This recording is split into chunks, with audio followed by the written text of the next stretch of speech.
Tenho muita alegria de convidar o pastor Valdir. Por favor, vem aqui, Valdir.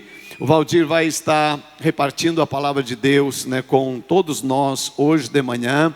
Palavra de Deus que é tão importante para o nosso crescimento espiritual. Nós confeccionamos esse manual de leitura diária bíblica para que todos vocês sejam incentivados a lerem a Bíblia todos os dias. Nós distribuímos no domingo passado. Se você não recebeu gratuitamente, você pode pegar no balcão de saída. Esse manual vai até o mês de junho. Cada dia, dentro dos temas, que é o DNA da nossa igreja. Esse mês estamos tratando de avivamento. Então toda a leitura, os textos foram preparados para você ler a Bíblia focado em avivamento. O Valdir e a Vanessa, seus filhos, eles são preciosos, serviram o reino de Deus muitos anos na igreja do Nazareno, muitos anos, quase 30 anos, e faz, eu acho que 2 anos, que Deus trouxe essa família para cá, como tem trazido alguns irmãos. Às vezes o Senhor leva um e traz outro, e assim a coisa vai indo, Eu queria que o Senhor só trouxesse, que nunca levasse ninguém mais, não é assim que funciona. E nós recebemos essa família com muito carinho. Nós temos entendido um novo modelo de ministério na igreja, não mais exclusivamente pastor de tempo integral, mas pastor que foram chamados para servirem a Deus e tem uma outra profissão, e assim servem ao Senhor e serve também a igreja do Senhor. Então o Valdir, ele não é tempo integral, mas ele faz parte e vai fazer parte logo do time de pastores desta casa. Ele já é um pastor, mas logo ele vai fazer parte também do nosso time. E eu estou certo que ele vai abençoar a nossa igreja. Nós temos entendido que é um tempo de renovação da palavra, através de homens e mulheres que Deus vai levantando. Nós trabalhamos bastante, o Osni, Fábio, todos têm pregado aqui, e eu cheguei agora, eu estava no Rio Grande do Sul ontem na posse do pastor Marcos, peguei o avião agora bem cedo. O Osni teve uma semana tão agitada, o pastor Fábio trabalhando lá. Então Deus nos tem dado muitos homens para a gente repartir a responsabilidade da palavra, e isso também traz uma perspectiva nova para você, traz umas histórias novas, porque as minhas já estão todas conhecidas, a dos pastores, e aí tem umas histórias novas e a gente vai renovando. Quantos recebem com alegria esse homem de Deus? Então estenda a sua mão para cá. Pai, é com alegria que nós recebemos essa renovação da igreja. É o Senhor que vai trazendo homens e mulheres ungidos, vai levantando no meio da igreja também pessoas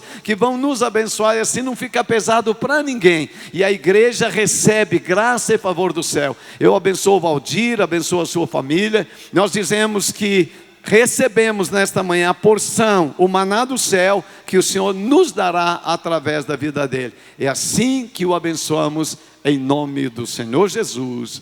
Amém. Glória a Deus e aleluia. Amém. Amém, amados. Quero saudar a todos com a paz do Senhor. E antes de nós meditarmos na palavra, eu quero dar 2 testemunhos rapidinho. Mais ou menos em 2004, 2005, eu trabalhava numa empresa, e o Douglas, do Ministério de Louvor, trabalhava junto comigo. E ele me convidou para estar numa programação. A gente sempre falava sobre a igreja, falava sobre ministério e tudo mais. E ele me convidou para uma programação. Se eu não me engano, era o Fogo e Glória que aconteceu. E eu vim, e foi assim, eu digo que aquela vinda foi o primeiro contato, da ligação nossa com a Shalom. Eu já conhecia a Shalom desde o tempo da Vila São Pedro, mas foi o primeiro dia que eu vim realmente participar de uma programação. E quando a gente veio para a Shalom, eu lembrei disso, e já falei isso para ele também, que ele faz parte, uma pequena parte da nossa vinda para cá, foi através deles. E eu fiz um propósito comigo, eu falei assim: o dia que o pastor me convidar para ministrar a palavra, eu vou falar com o Douglas, porque eu quero que ele faça o louvor.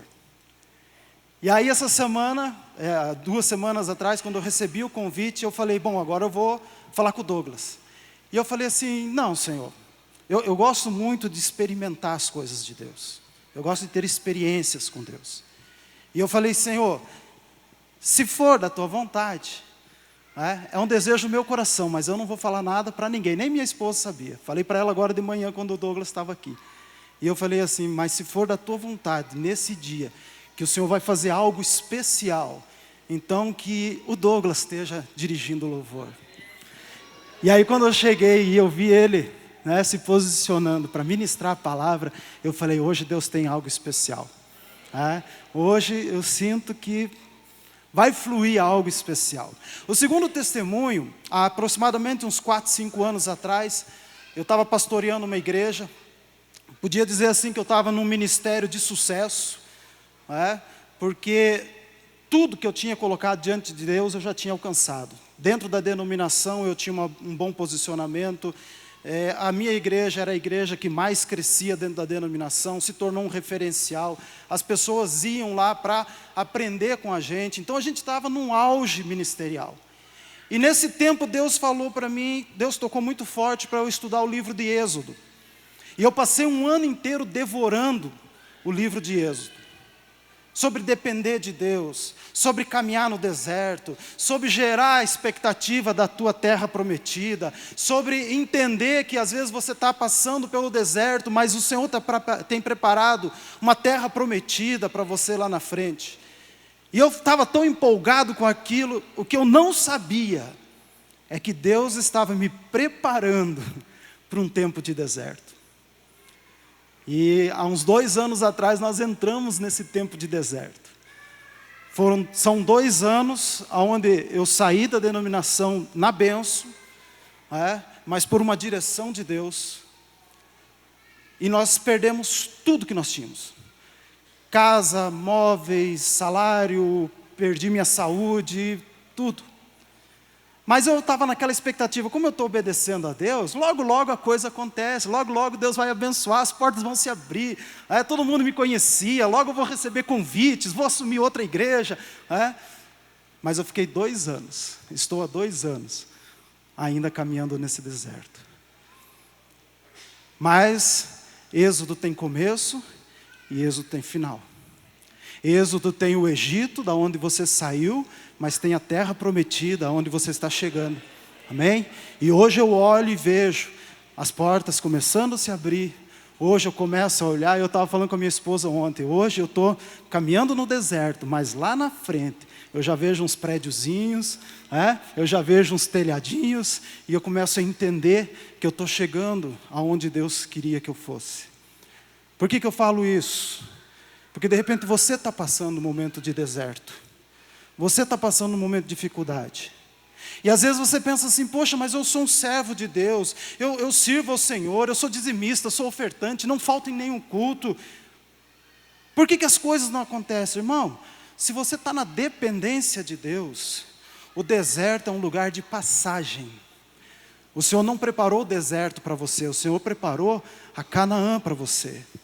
O Senhor não preparou o deserto para você viver, Ele preparou o deserto para você passar, para você ser lapidado, para você começar a entender quem é o Deus que você serve.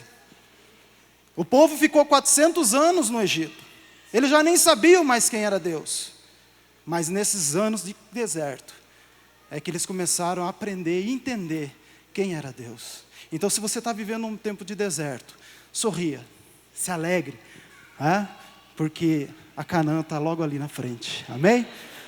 Abra sua Bíblia, eu vou ler aqui na versão. Deus tem mudado muitas coisas na minha vida.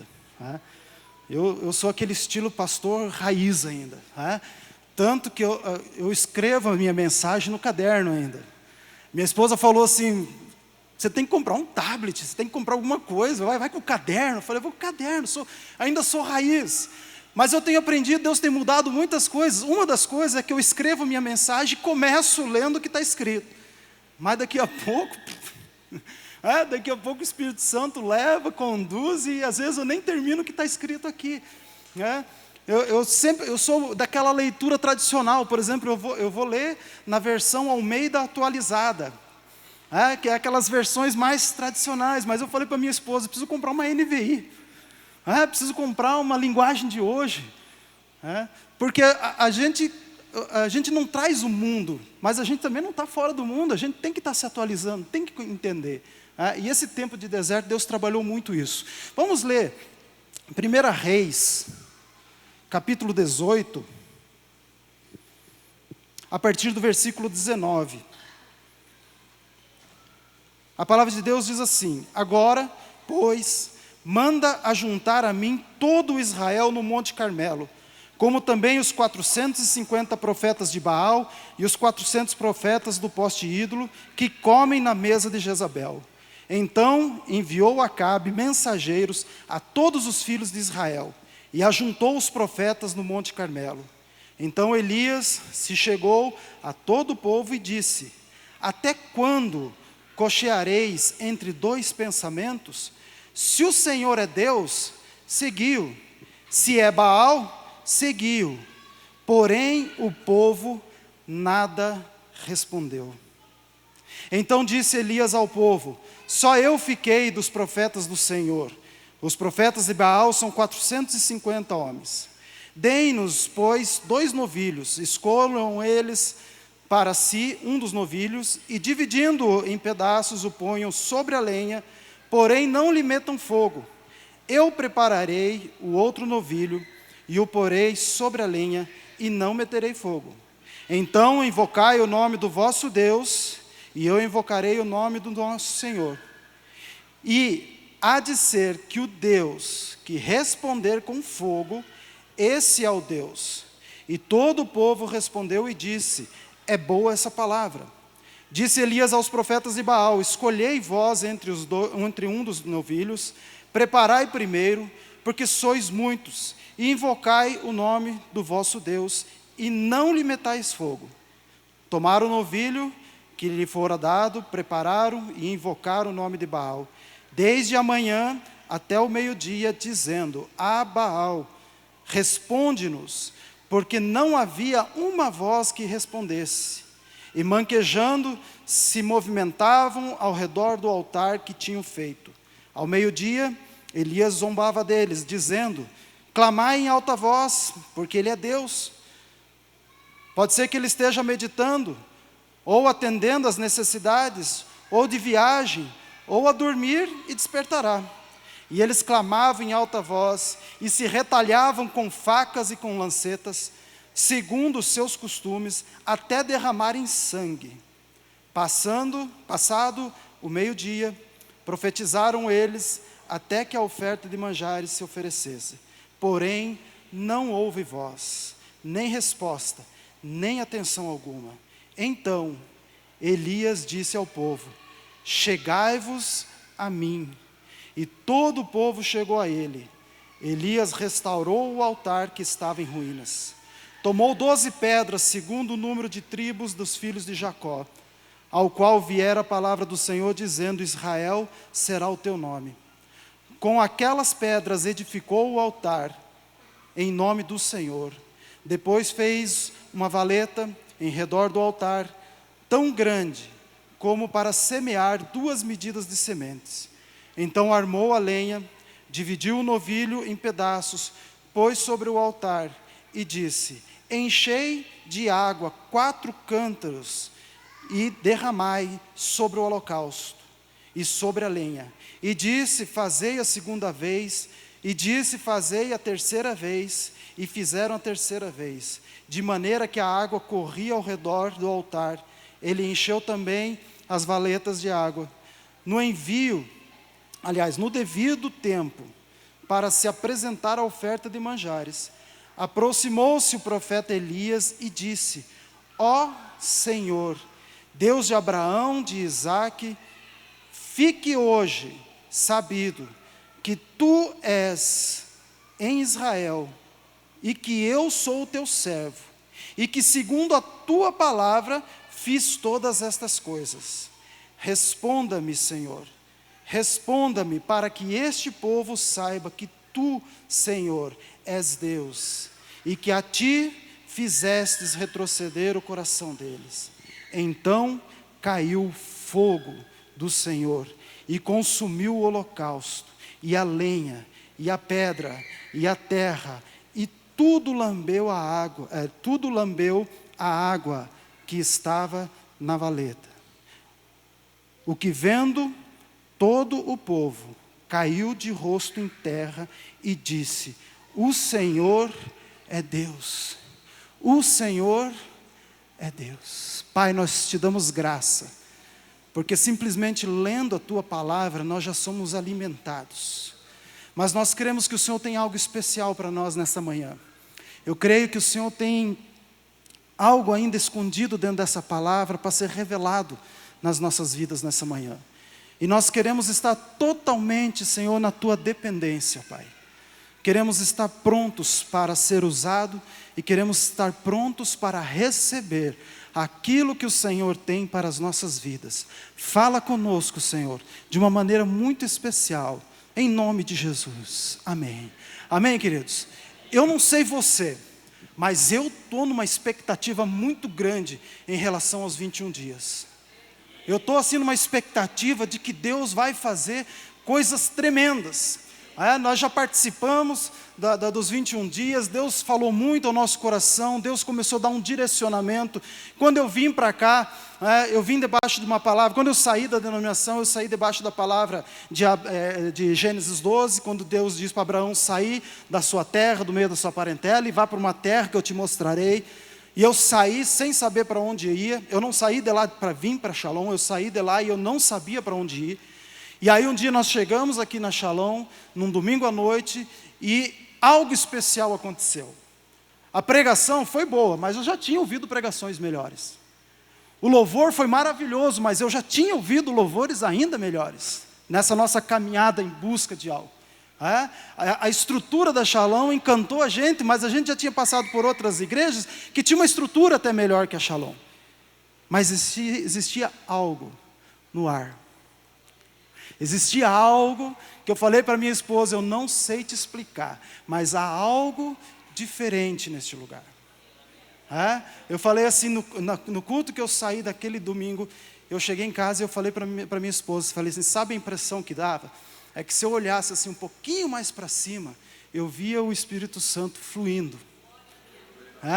E eu falei assim, eu acho que nós vamos ficar um pouco lá.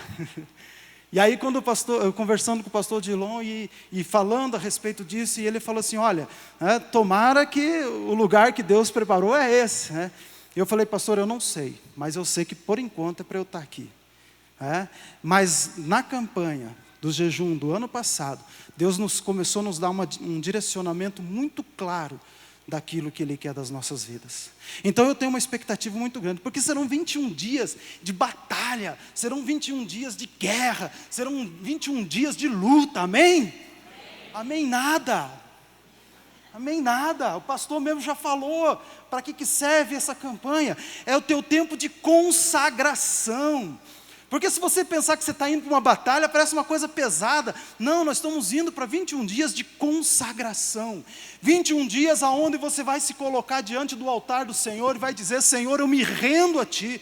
Senhor, eu reconheço que Tu és o Senhor da minha vida.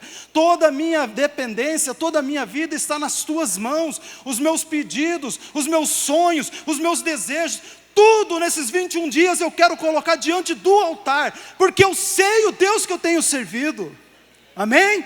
Porque se você não entrar nesse propósito, se você não entender isso, são 21 dias de privação, são 21 dias que você vai deixar de comer, são 21 dias que você vai deixar de aproveitar aquilo que você gosta, e mais nada. Agora, se você entender que você está indo para a presença do Deus vivo, se você entende que você está indo para a presença do Deus Senhor da tua vida, aquele que é onipotente, onipresente, aquele que sabe de todas as coisas, e você entende que Ele é Deus, você vai ver muitas coisas acontecendo. Você vai ver muitos milagres acontecendo. Você vai ver transformações, você vai entender direcionamentos de Deus. Enquanto eu estava meditando sobre essa palavra, me queima muito a questão dos 21 dias. Eu estou numa expectativa muito grande que Deus vai fazer grandes coisas. Agora, você tem que entrar nos 21 dias, sabendo quem é Deus. Você tem que entrar nesses 21 dias sabendo que a campanha não é uma campanha da igreja. Você tem que entender quem é Deus.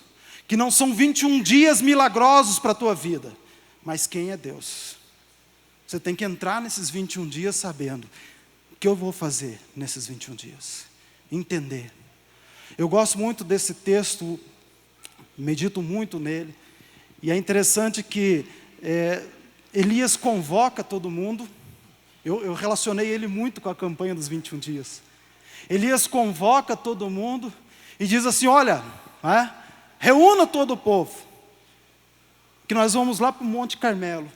E dizem alguns historiadores que o lugar onde Elias escolheu era o lugar onde os profetas de Baal principalmente faziam as suas celebrações, as suas festas. E nesse local, Elias convocou todo o povo para ir. E eu imagino o povo: opa, que cultão, hein?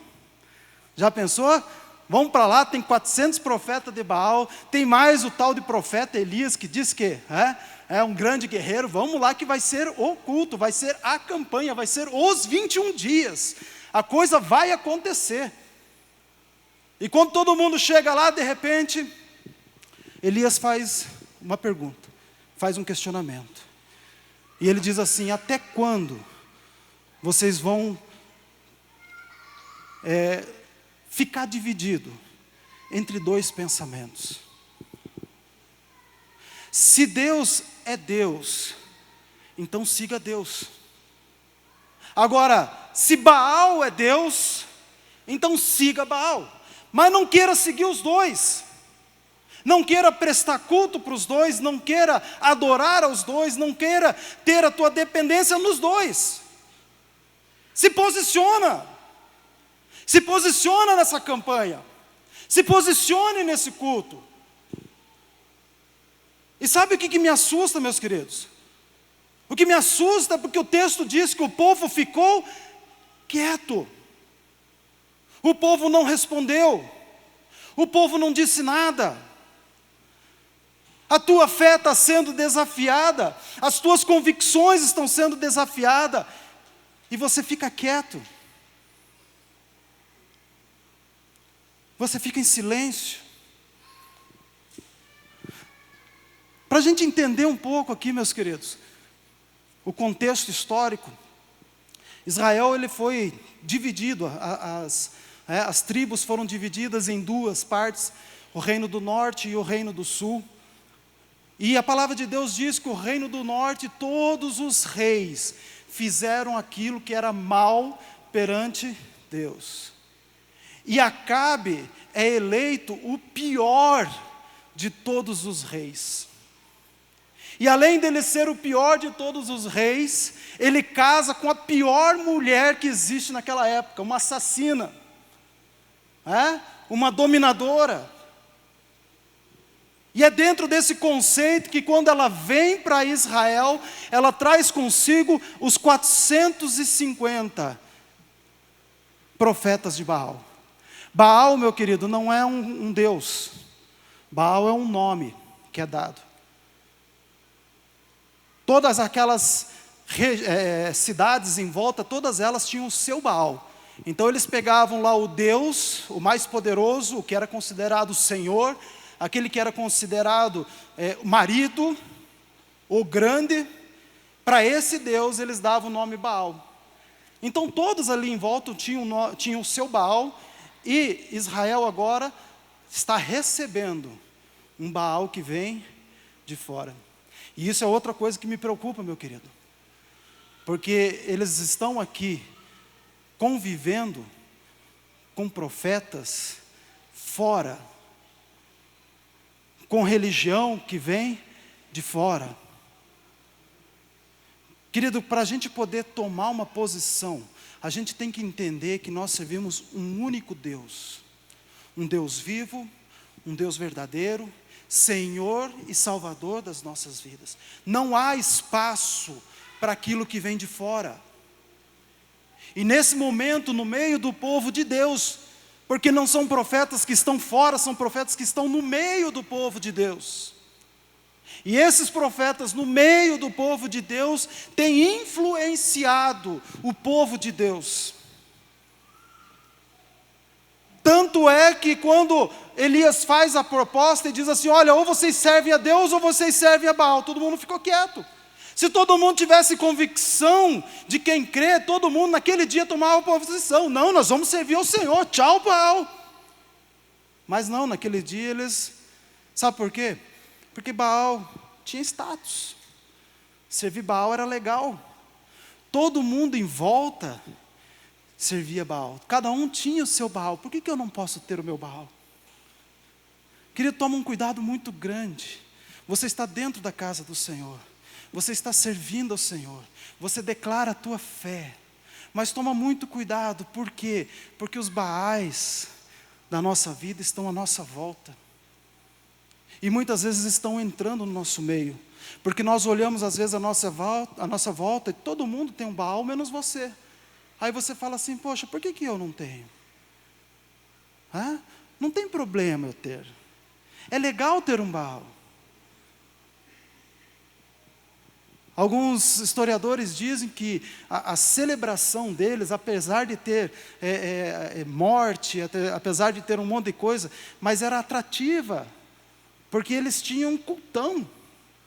Eles faziam assim as celebrações, os rituais radicais. Era coisa assim que eles pulavam, que eles dançavam, e a coisa ia pegando fogo, e dali a pouco eles começavam a se cortar, e o sangue deles se misturava no meio daquele ritual, e todo mundo vibrava, e todo mundo se alegrava, e ninguém percebia que isso não era de Deus. Eu gosto muito do jeito que a igreja vem crescendo. Eu gosto muito, eu sou um pastor que desde o meu seminário eu sempre estudei sobre crescimento de igreja, sempre fui apaixonado, porque, não por causa de números, mas eu entendo que se a gente serve um Deus vivo, um Deus verdadeiro, um Deus que realmente se manifesta em nossa vida, não tem como a igreja não crescer, ela vai crescer. E então eu fico apaixonado de ver os movimentos acontecendo no Brasil e a igreja crescendo. Mas também como alguém que gosta de estudar a palavra, que gosta da parte do ensino, eu me preocupo. Nós estamos crescendo para onde? Nós estamos crescendo de que jeito?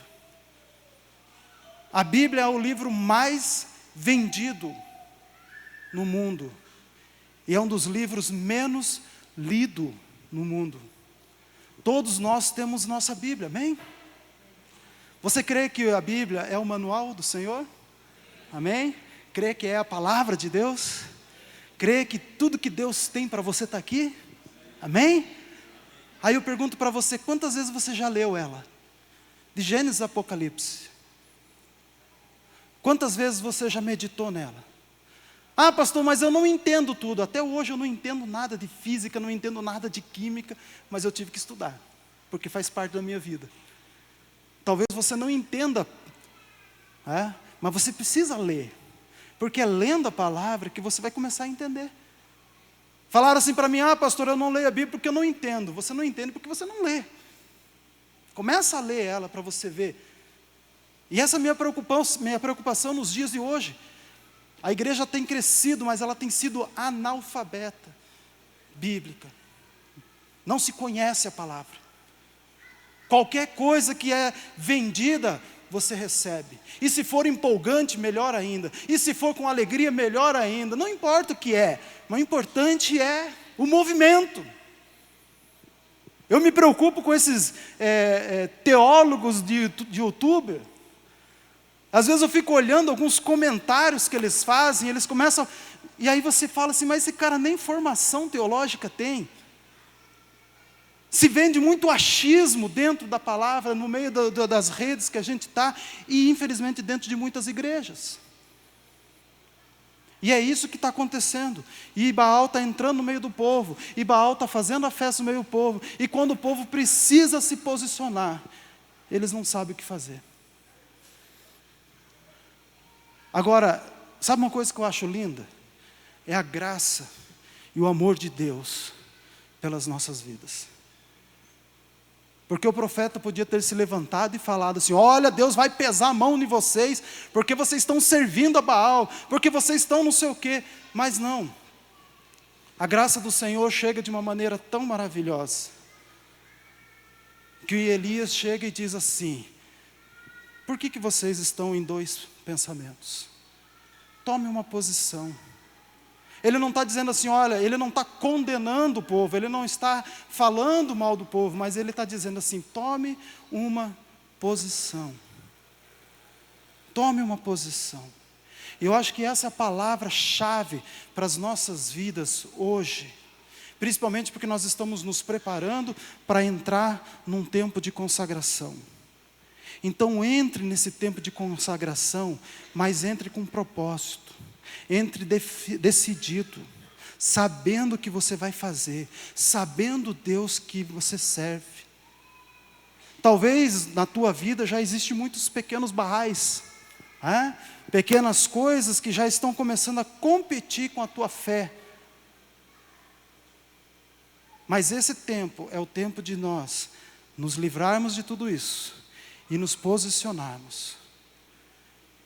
E aí eu gosto muito, aí entra a parte do reteté, aí entra a parte onde a gente se empolga com Elias, porque o texto diz que Elias convoca e diz assim, olha, vamos ver quem realmente é Deus.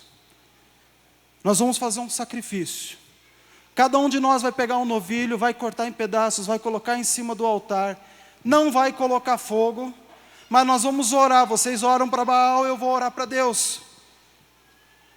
E aquele que derramar o fogo é o verdadeiro Deus no meio de Israel. Amém? Sabe o que é isso? Experiência com Deus. Você tem que ter experiência com Deus. Se você ainda está na dúvida se esse Baal do teu lado pode te ajudar ou não, faz uma experiência com Deus. Experimente. Na célula de integração ano passado nós fizemos a minha carta para Deus. E cada um recebeu uma folha. E cada um colocou um pedido específico. Seu. Não é para orar pela igreja, pela família, pelo trabalho. Não, teu. Algo teu, pessoal. Que quando acontecer na tua vida você vai falar, só Deus podia ter feito isso. Porque você precisa ter a tua experiência com Deus. É muito bom ver as pessoas dando testemunho. É muito bom ver o que Deus tem feito na vida dos outros. Mas Deus tem coisas para fazer na tua vida. Você ter a tua experiência. Fizeram a convocação. Elias falou assim, olha, o negócio é o seguinte. Vocês são 450. Eu sou só um. Coisa linda. Olha como Deus trabalha. Deus não precisa de multidão. Deus precisa de um Elias. Fala para o irmão que está do teu lado. Deus precisa de um Elias. Agora pergunta para ele, você é o Elias? Porque o Senhor só precisa de um Elias. Se nós tivermos um Elias aqui no nosso meio, o fogo do céu vai cair sobre as nossas vidas. Um Elias, não precisamos de 450 profetas, nós precisamos de um Elias, que esteja na disposição do Senhor, para que as coisas aconteçam em nosso meio.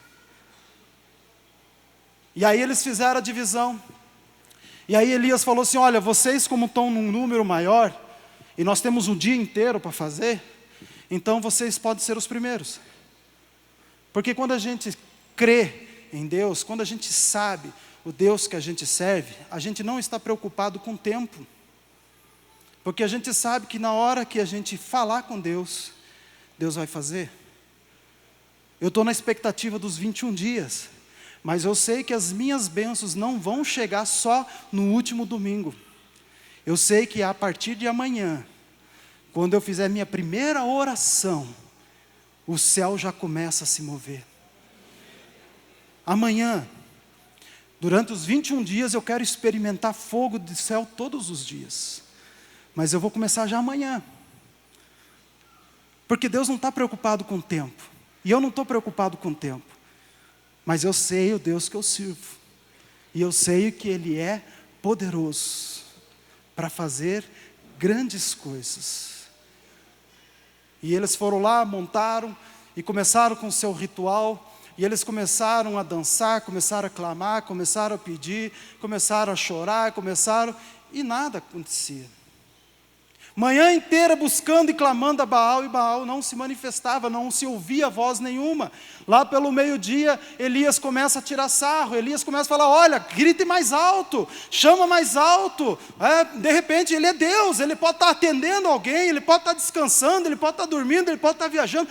Clama mais alto que talvez ele escute.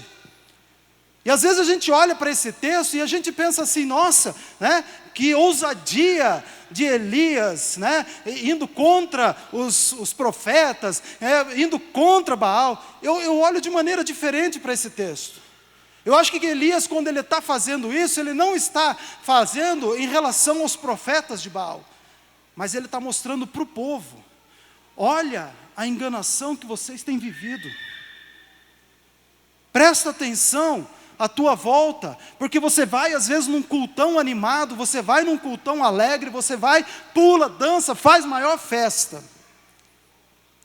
mas nada acontece. E às vezes você até sai da igreja assim, até animado, porque o culto foi gostoso, eu pulei, eu dancei, nossa, escutei uma palavra que foi muito boa, eu estou até animado, mas essa animação não faz diferença nenhuma na tua vida. Sabe por quê? Porque não teve o fogo de Deus sobre o altar. Houve festa, houve alegria, houve pula-pula, houve todo um ritual, deram um sangue por aquilo que eles estavam fazendo, mas não aconteceu nada. O mais importante, que é o fogo do céu, não desceu. Não desceu. Aí Elias pega todo mundo, e Elias fala uma frase assim, desafiadora para nós. Porque ele diz assim, agora, olhem para cá. Olhem para mim. Olhem para mim.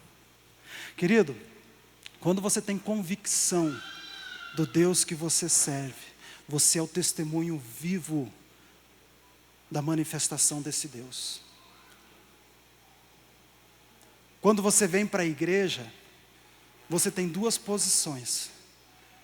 Ou você entra num ritmo de profeta de Baal, que pula, dança, que entra no movimento, que entra junto com todo mundo, que participa com todo mundo.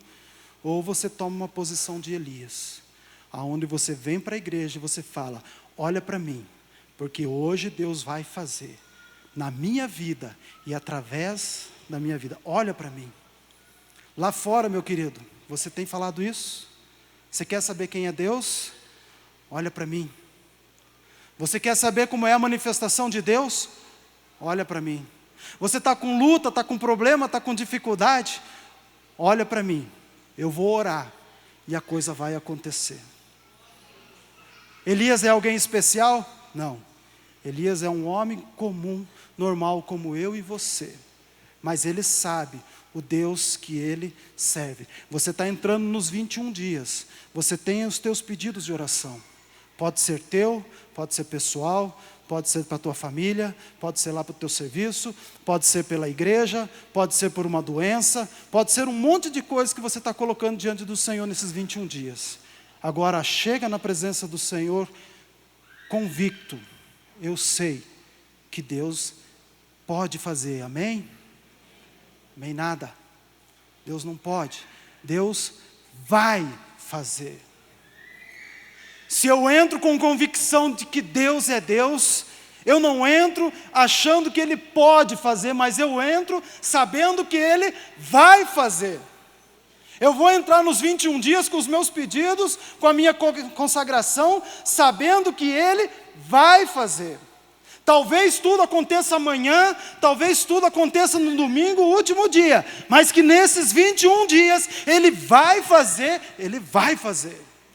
Eu sei o Deus que eu sirvo. E é isso que Elias está fazendo. Você já parou para pensar? Ele ficou assistindo o dia todo, eles clamando, buscando e nada aconteceu. Agora ele vai. E ele não tem mais o dia todo, ele tem o final da tarde. E nesse final da tarde, Deus tem que se manifestar.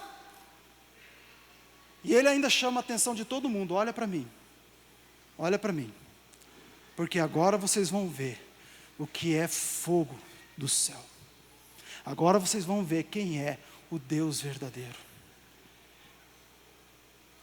E aí ele vai lá, coloca as coisas em cima do altar, e ele faz uma oração bem simples. Ele diz assim: Senhor, Tu és Deus, não tenho dúvida quanto a isso. E eu quero que todo mundo entenda que eu sou Teu servo. Eu não faço nada, eu não posso nada, mas eu sou Teu servo. Eu sou instrumento nas Tuas mãos. E quando eu orar, o Senhor vai fazer para que eles também reconheçam que só o Senhor é Deus. Você vê onde a gente erra muitas vezes nas nossas orações? Quando a gente vai orar, a primeira coisa que a gente precisa entender é que nós não somos nada. Se não fosse a graça de Deus sobre as nossas vidas, nós não somos nada. Mas a gente se coloca na presença do Senhor e diz: Senhor, Tu és Deus. Se pode acontecer qualquer coisa na minha vida ou através da minha vida, é pelo Senhor. Eu posso ser um bom pregador, eu posso ser um bom ministro de louvor, eu posso ser um bom líder de célula, eu posso ser um bom líder de ministério, eu posso ser bom em tudo. Mas se não tiver a graça e não tiver a unção de Deus sobre a minha vida, eu não sou nada. O Senhor é Deus, eu sou apenas Teu servo. E o Senhor vai me usar para que essas pessoas conheçam a Ti. Esse é o nosso posicionamento, meus queridos. Nós vamos entrar nos 21 dias, mas nós precisamos entender que nós não somos nada. O teu jejum não vai mover nada. O teu sacrifício não vai mover nada. Quem vai mover é Deus. E quando Ele mover através da tua vida, aqueles que estiverem à tua volta vão ver quem é Deus. Porque Deus vai se manifestar através da tua vida. Amém? Então, nesses 21 dias, o que você quer? Você quer nesses 21 dias um movimento, um ritual, cultos animados, cultos gostosos, pula-pula, tudo alegria, mas não vê o fogo de Deus descer?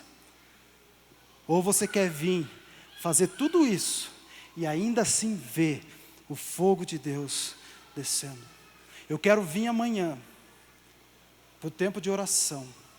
Eu quero buscar a presença de Deus. E eu quero ver o fogo de Deus descendo sobre as nossas vidas, descendo sobre este altar.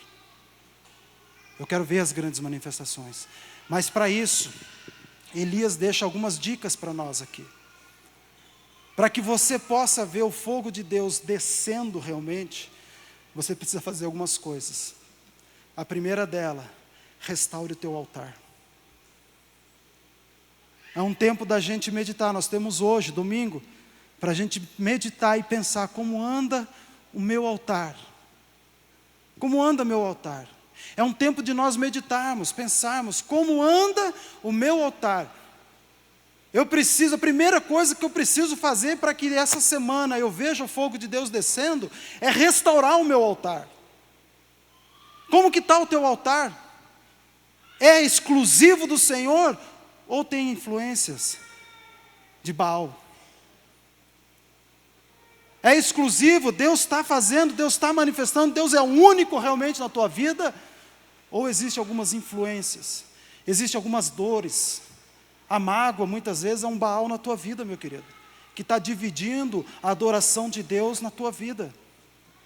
A tristeza é muitas vezes um Baal na tua vida, porque a tristeza muitas vezes está te tirando da presença de Deus. Você não consegue entrar na presença, você não consegue orar, porque você está magoado. Você não consegue ir para o altar do Senhor, porque você está triste. Você não consegue ir para o altar do Senhor, porque você está passando um momento difícil. Você já não consegue orar direito, você não consegue ler a palavra, você já não tem ânimo. Sabe o que é isso? São pequenos Baais que estão interferindo na tua adoração.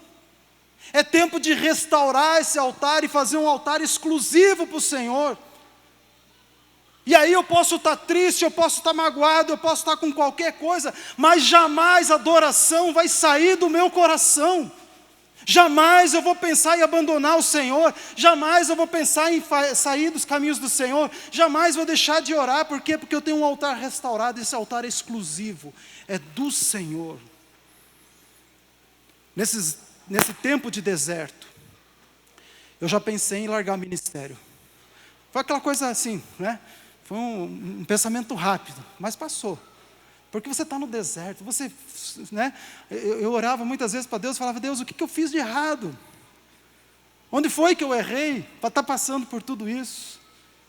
Então eu pensei algumas vezes em largar o ministério. Pensei: não, eu não vou ser mais pastor, não quero ser mais pastor.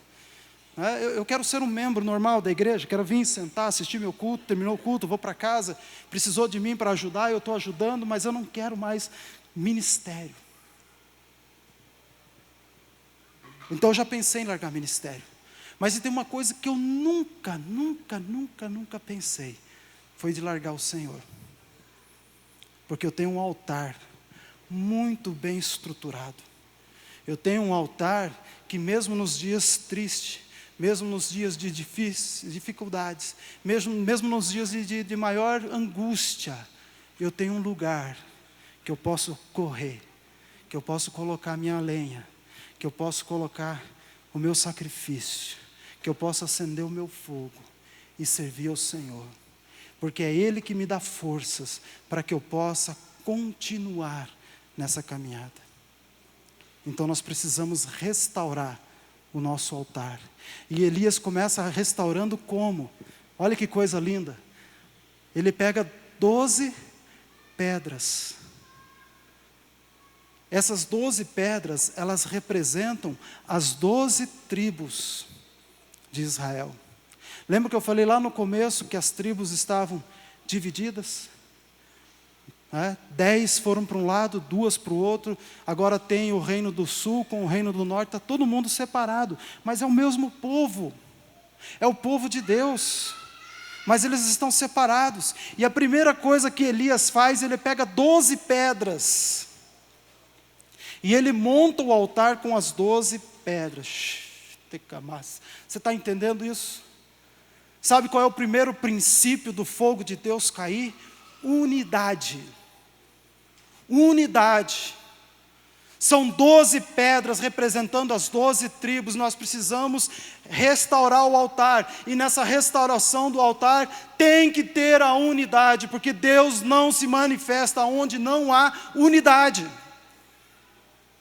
Então a primeira coisa que você precisa fazer para restaurar o teu altar: unidade no teu coração, unidade com a igreja, unidade com os pastores, unidade com a tua liderança, unidade com a tua família, unidade com todos que estão à tua volta. Todos nós servimos ao mesmo Deus, nós não podemos ter divisão no nosso meio, nós servimos ao mesmo Deus. Nós não podemos ficar esperando que Deus se manifeste lá, para outro dia se Deus manifestar aqui. Não, o Deus é o mesmo, o povo é o mesmo. Nós estamos 21 dias em consagração. Nós, todas as igrejas Shalom do Brasil, fora do Brasil, todos nós estamos no mesmo período, nós estamos numa unidade. Por quê? Porque nós queremos ver o fogo de Deus descendo. Já? Eu sempre quis falar isso. Já? Tem que ter unidade, meus queridos. Segunda lição que eu aprendo aqui com Elias. O que Elias fez? Elias pegou o sacrifício e ele dividiu em pedaços. E ele colocou sobre o altar. O sacrifício de Elias foi cortado em pedaços e foi colocado sobre o altar. O sacrifício é um só, mas ele está dividido em pedaços. Entenda uma coisa, talvez você tenha um propósito, você tenha um pedido, você tem algo que você está colocando diante de Deus que faz parte desse teu sacrifício. Mas preste muita atenção, porque Deus vai estar fazendo coisas pequenininhas todos os dias na tua vida. Até domingo, final da nossa campanha, nós vamos ver o fogo descendo e consumindo tudo. Mas daqui até lá tem muitos pedaços em cima do altar. Então presta atenção nos detalhes que Deus vai estar fazendo a partir de amanhã. A partir de amanhã, quando você orar e você começar a entrar na presença do Senhor, diga: Senhor, abra os meus olhos. Abre os meus olhos, porque eu quero ver a tua manifestação acontecendo nas pequenas coisas à minha volta. Porque Deus vai fazer grandes coisas, mas através de pequenas coisas no teu dia a dia. Terceira lição. O texto diz que Elias mandou encher 4 cântaros com água. Olha, não sei se você já percebeu isso, prestou atenção. Isso aqui mexeu muito comigo. Porque 4 cântaros de água, o que é para você?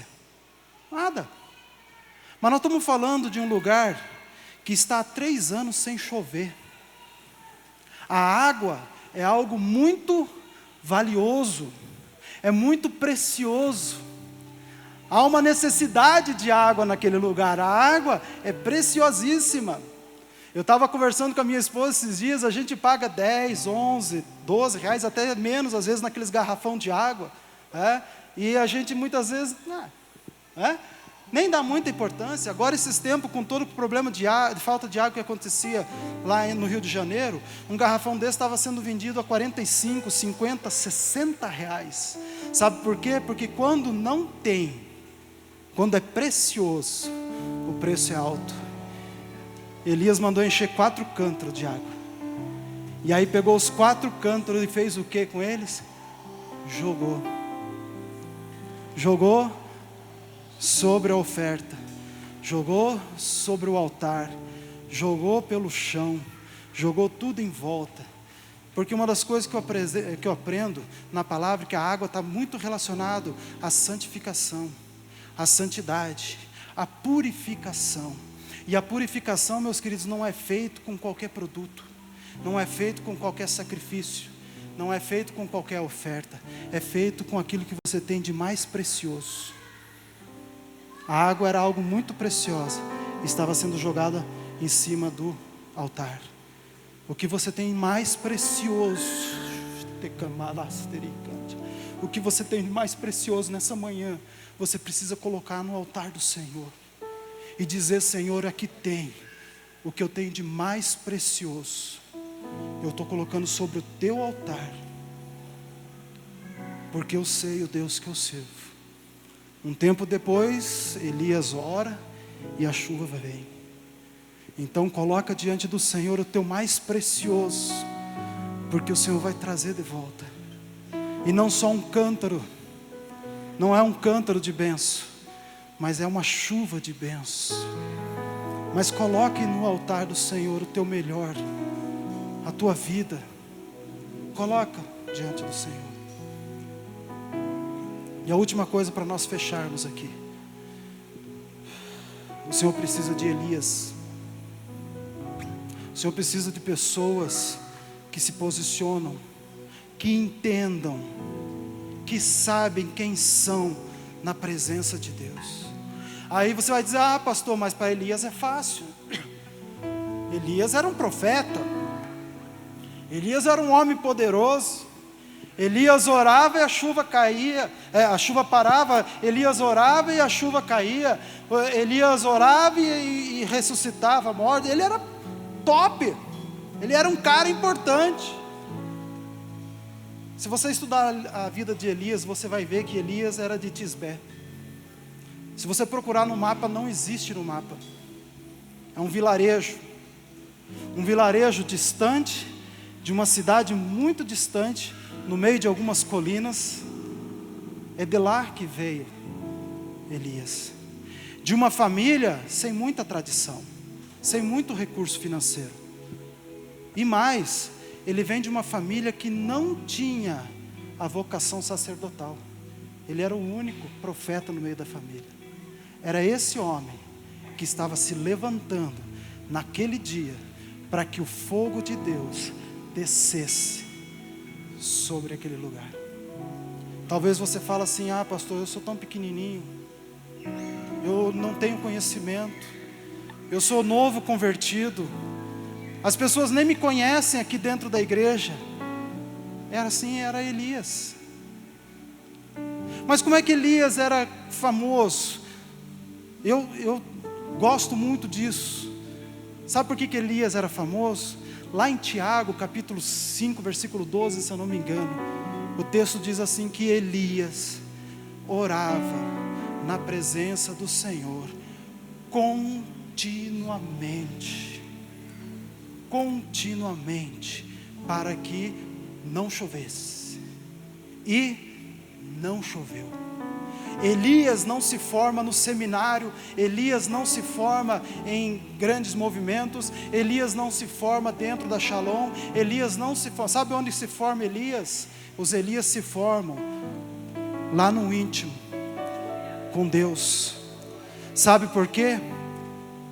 Porque é aquilo que você recebe lá no íntimo, aquilo que você é forjado lá no íntimo, lá no íntimo, lá no teu lugarzinho com Deus, é que você vai manifestar no altar do Senhor. Quem Elias era lá no íntimo, é que se manifestou naquele dia, com o fogo de Deus descendo. Amém? Vamos nos colocar de pé? Curva a tua cabeça, fecha os teus olhos.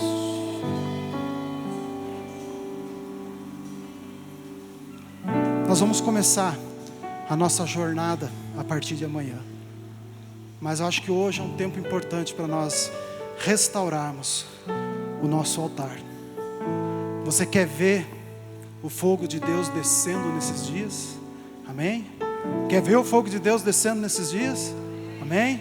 Então restaura o teu altar nessa manhã. Restaura o teu altar nessa manhã. Vem diante do altar do Senhor e diga: Senhor, restaura hoje. Toma aqui minhas 12 pedras. Toma aqui todo o meu sacrifício, tudo que eu tenho de bom e de melhor, e deixa o fogo de Deus descer. Amém?